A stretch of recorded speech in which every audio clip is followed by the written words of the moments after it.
দিল্লি কা লাড্ডু খাইলে অবস্থা নেই না খাইলে অবস্থা নেই এই কথাটা তো অবশ্যই সবাই শুনছুন তাহলে আজকে আমি বানাই আমি লোকা বেসন কা লাড্ডু এটাও যেরকম খাইলেও পস্তাইবেন না খাইলেও পস্তাইবেন এরকম হলো কথা সারি প্রথমে বেসন লইছি লওয়ার মধ্যে অল্প একটু লবণ লইছি আর একটু পানি লইছি আর কিচ্ছু লাগতো না পরে গুটানাটা করে হেরে ভালো করে লাড়া দিছি একটা সুন্দর করে লাড়া দিতে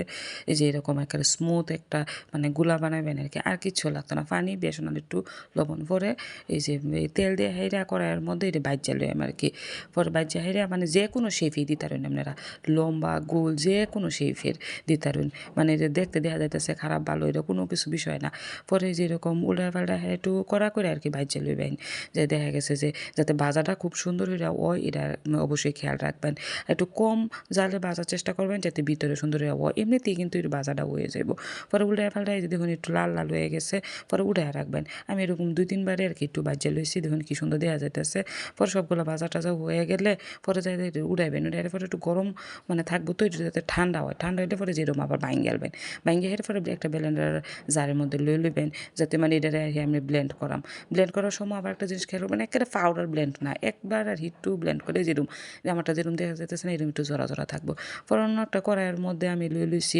3 কাপ আর কি চিনি লইছি আর 2 কাপ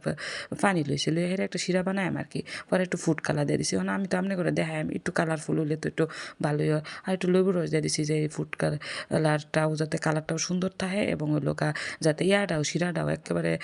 শক্ত শক্ত না হয়ে যায় পরে ওই যে ব্লেন্ড করা বেসনগুলো ছিল না এটা দিলাম আর কয়েকটা মানে কাজু বাদাম কাটিয়া হেরে দিয়ে দিছি আর কি দিয়ে যাতে ভিতরে কামড়ও পড়লে কাজু বাদাম পড়লে তো একেবারে মজাই লাগে পরে দুদিন পানি রেখে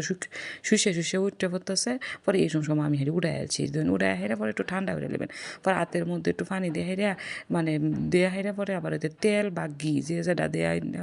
একটু হাতটা ভালো করে ভিজে হাইরা পরে এই যে এরকম একটু একটু নিয়ে হাইরা এরকম প্রথম গুল বানায় হাইরা পরে হাতটা এই যেরকম শেপ আর কি গুল শেপ করা লাগে যেরকম ঘুরাইবেন আর অবশ্যই হাতের মধ্যে তেল বা ঘি আপনার যার কাছে যেটা থাকবে এটা দিবেন আর কি তো দেখছুন কি সুন্দর দেওয়া যাইতেছে এটা খাইতে এত মজা হয়েছে দেখতে যেরকম সুন্দর খাইতে আরও মজা লাগছে পরে আমি একটা